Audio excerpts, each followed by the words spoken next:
Welcome to Gold Journal's Football Match Review. Imagine walking up to the exact same hurdle like 7 times in a row, and you trip every single time. Oh man, yeah. The muscle memory of failure just totally takes over at that point. Exactly. And that is the absolute psychological nightmare that Chelsea Football Club stepped into at Wembley today. Yeah. We're unpacking the FA Cup final, where Manchester City defeated Chelsea 1-0. Right. But we are going far beyond just a single goal or a trophy lift today, because this match, it's really the ultimate case study of two massive global clubs that are just heading in completely opposite directions. Yeah, totally. And for you listening, whether you're a diehard football fanatic who, lives and breathes tactical shape, or if you're just fascinated by how billion-dollar organizations either succeed brilliantly or fail spectacularly, this game is a goldmine. Oh, absolutely a goldmine. What happened on that pitch reveals all the invisible forces at play. We're talking about the mentality, the organizational philosophies, and the leadership structures that really dictate why one team lifts the trophy and the other just watches in despair. Okay, let's unpack this. Let's start with the sheer psychological weight that both of these teams dragged with them onto the pitch at Wembley. Yeah, the contrast is wild. Because on one side, you have Manchester City under the genius of Pep Guardiola. I mean, the numbers here are just staggering. 20 trophies won. Unbelievable. 4 consecutive FA Cup finals. Yeah. 4 consecutive Carabao Cups. And 4 consecutive league titles. They're just a relentless, unyielding winning machine. They really are, and it's so vital to understand the mechanisms of how they actually maintain that, because, well, winning constantly is exhausting. Right, it has to take a toll. Exactly. Retaining a title, going back-to-back, it drains a squad, emotionally and physically. What Pep Guardiola has mastered isn't just tactical dominance, it's a very specific type of psychological conditioning. Okay, how so? Like, what does he do differently? Well, he breaks seasons down into these tight microcycles. He has basically mentally reprogrammed his squad so they never look at the 9-month marathon. And they certainly don't look at the mountain of past success and feel heavy from it. Oh, so they aren't dwelling on the pressure of defending the title. Exactly. They are conditioned to hyper-focus only on the next 90 minutes. The past is just erased. The future doesn't exist. There is literally only the immediate task in front of them. Wow. Which is, the exact opposite of what's happening in the Chelsea dressing room right now. Oh, completely. Their record right now is incredibly bleak. They have just lost their 7th consecutive domestic final. 7? Let that sink in. Yeah, that is an outright English record. 7 times they've walked up to the final hurdle and fallen. It's gotten to the point where they're being dubbed serial losers. And echoing that famous old quote, specialists in failure. Yeah, and the thing is, that label sticks, right? It deeply infects the culture. I mean, you have to go all the way back to 2018 under Antonio Conte with Eden Hazard still on the pitch to find Chelsea's last domestic trophy. That feels like a lifetime ago in football terms. It really does. And the contrast in their paths to this specific final tells you everything you need to know about their current standing. City battled through an incredibly tough schedule, fighting tooth and nail in a tight Premier League title race, so they arrived battle-tested. Whereas Chelsea had a relatively comfortable path. I mean, they played a semifinal against the Leeds team sitting 14th in their league. Right, exactly. For Chelsea, this final wasn't just about adding silverware to the cabinet. It was desperately needed as a backdoor entry into Europe. It was their one desperate parachute to salvage what has been an absolutely disastrous season. Which brings a completely different kind of pressure to the match. City plays to affirm their dominance. Chelsea was playing to basically avoid total catastrophe. Yeah. And looking at Chelsea's mental block, I really have to wonder about the toll it takes. Like, is the mental exhaustion of maintaining City's historic winning streak actually easier to manage than the crushing psychological weight of losing 7 straight finals? That is a really profound question of momentum, honestly, because sure, maintaining a winning streak is physically exhausting, but it's fueled by positive reinforcement. Right, you get the reward at the end. Exactly. Yeah. You suffer through the training and the matches, but you get that massive dopamine hit of the trophy. Pep's brilliance is keeping them hungry for the next hit. But losing 7 straight finals, that creates a trauma loop. A trauma loop, I like that phrasing. Yeah, because every time Chelsea steps onto the Wembley turf now, the ghost of the previous 6 losses is standing right next to them in the tunnel. the pressure compounds. It's like they're fighting their own history. Exactly. At a certain point, it becomes a self-fulfilling prophecy because the sheer fear of losing actually outweighs the foundational belief that they can win. But this trauma loop, it doesn't just live in the players' heads, right? You can actually see it dictate where they stand on the pitch. Oh, absolutely. It translates to tactics. Right, because when you're terrified of losing, you don't attack. You build a fortress.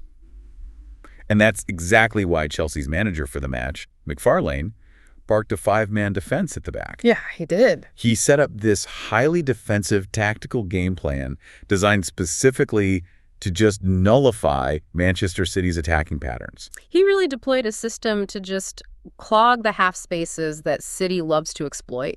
They sat deep, they absorbed pressure, and tactically, they were highly prepared to suffer without the ball. They really were. Even their goalkeeper, Sánchez, was out there wearing a Petr Cech-style headband. Yeah, bringing a bit of that old-school, backs-to-the-wall, Chelsea warrior aesthetic back. Totally. And for a long while, the system actually worked. It really frustrated City's midfield rotators. It did. But tactics can only take you so far when there's a fundamental, glaring difference in player quality. I mean, both of these clubs spend massive amounts of money. Astronomical amounts, yeah. But the critical difference is how they spend it. City buys proven, elite quality to fill specific tactical gaps. Just look at the January transfer window. They brought in Manuel Akanji and Antoine Semenyo. Right. Proven assets to improve the starting 11 immediately. Exactly. City identifies exactly what they need to sustain their machine today and tomorrow, and they acquire the finished product. Conversely, Chelsea's ownership, Blueco, has implemented a transfer strategy that has essentially dismantled the club's winning culture. It's been wild to watch. They've gambled just insane sums of money on unproven squad players, prioritizing future potential over established present-day quality.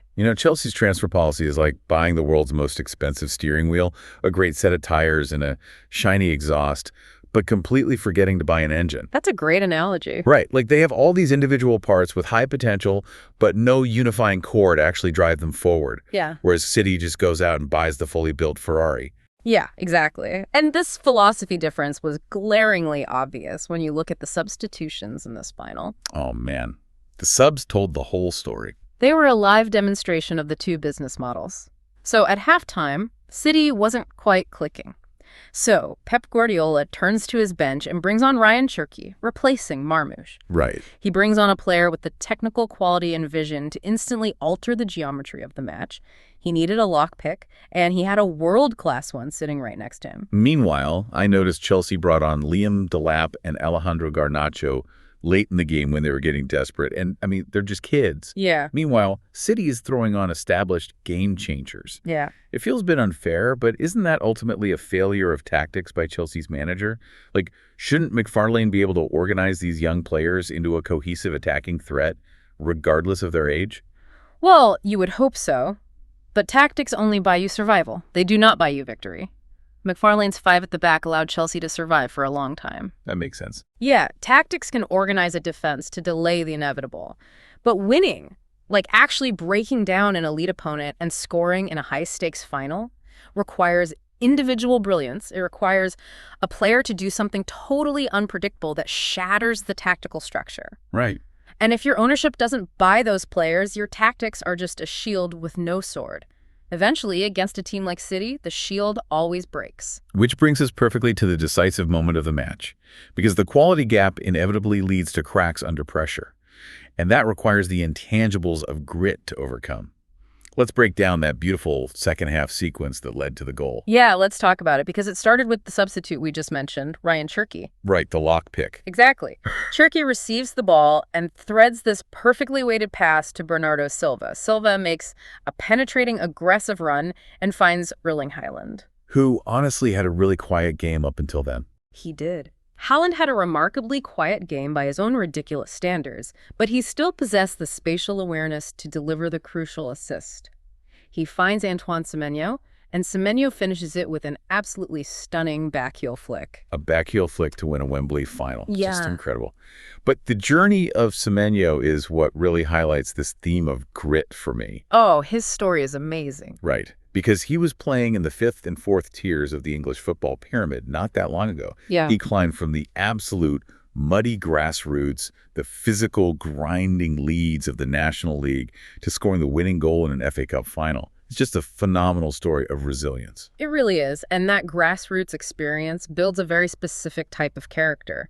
And grit was really the underlying current of this entire match, especially when you look at the controversies. Oh yeah, there were quite a few. Referee Darren England and the VAR, Peter Banks, really had their hands full in what was a deeply contentious game. The biggest talking point was definitely that incident outside the box involving João Pedro and Mateo Kovacic. For sure. It was a really heavy shoulder barge, just a real bone-rattling clash. Pundits like Alan Shearer and Steven Gerrard came out and defended it as a normal, robust challenge, but the fans were fiercely debating whether it should have been a foul. It really highlights the friction in the modern game, honestly. What do you mean? Well, as fans and analysts, we often want clinical, sanitized football governed by perfect rules. But finals are fought in the dirt. They are chaotic and physical. And speaking of that chaos, we have to talk about the incident between Jeremy Doku, Cole Palmer, and Enzo Fernández. Oh man, that was the defining moment of frustration right there. It really was. Doku, with all his flair, tries to casually nutmeg Cole Palmer and Enzo Fernández. And Enzo's response is immediate and, frankly, violent. Yeah, he lost He him. launches into a fierce two-footed challenge on Bernardo Silva and picks up a yellow card. It was completely reckless, but, it was also a desperate message. It is a flash of what we call the mentality monster trait. Yeah, and this connects perfectly to broader commentary from figures like Casemiro and Mauricio Pochettino recently. They've pointed out a fatal flaw in modern football development. Players are becoming obsessed with safe statistical perfection. Right, they want their post-match data to look perfectly green. They want a 95% pass completion rate, even if, all those passes are just sideways. Exactly the problem. To win, teams actually need players who are willing to completely ruin their pristine stats to take a massive risk. Think of Bruno Fernandes. Oh, that's a perfect example. Right. He might lose the ball 15 times a game, but he's constantly trying the killer pass that breaks the defensive line. Furthermore, you need players with those aggressive mentality monster traits. Like Enzo's tackle? Exactly. The sheer competitive anger Enzo showed, just refusing to be humiliated by a nutmeg. Data simply cannot measure the impact of a player who refuses to be bullied on the pitch. Blueco's hyper-data-driven youth recruitment completely missed these intangibles. They bought technical potential, but completely forgot to buy the fire. Here's where it gets really interesting, because Chelsea's ownership is recognizing this massive failure in both squad quality and these winning intangibles, and they are making a drastic pivot. A huge pivot. They are making a blockbuster move that finally gives their fans a real glimmer of hope. Xabi Alonso is coming to Chelsea on a 4-year contract. It is a seismic shift for the club. But the detail that matters most isn't the length of the contract, it is his actual title. He is being brought in as the manager, not just a head coach. Now, if you're listening to this, you might be wondering, what's the actual difference between a manager and a head coach? Aren't those just synonyms in football? Like, why is this title change such a big deal for Chelsea specifically? Well, it really comes down to institutional power. A head coach, which is what Chelsea has employed recently, just trains the players that the ownership and sporting directors buy. Right, they don't pick the players. Exactly. They are basically given ingredients and told to bake the cake.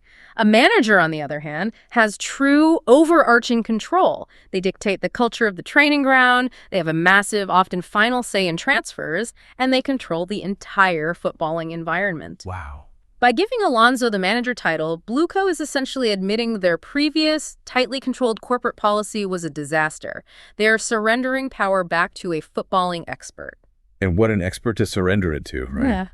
Xabi Alonso brings a record-breaking pedigree from his time at Bayer Leverkusen. He's coming off that immense historic success, leaving behind a past experience at Real Madrid that was described as highly toxic. Yeah, he's seen both sides of how a club can be run. But just look at his footballing education. Yeah. He played under Rafa Benitez, Jose Mourinho, Pep Guardiola, and Vicente Del Bosque. I mean, he has basically studied under the Mount Rushmore of modern tacticians. He absorbed the defensive solidity of Benitez, the psychological warfare of Mourinho, the positional play of Pep, and the man management of Del Bosque. Steven Gerrard even noted that during his playing days, Xabi Alonso was already acting like a coach on the pitch. He was directing traffic, seeing the entire geometry of the game from a managerial perspective while still wearing boots. And his vision for Chelsea is already crystal clear. He has explicitly stated he wants players with emotional intelligence.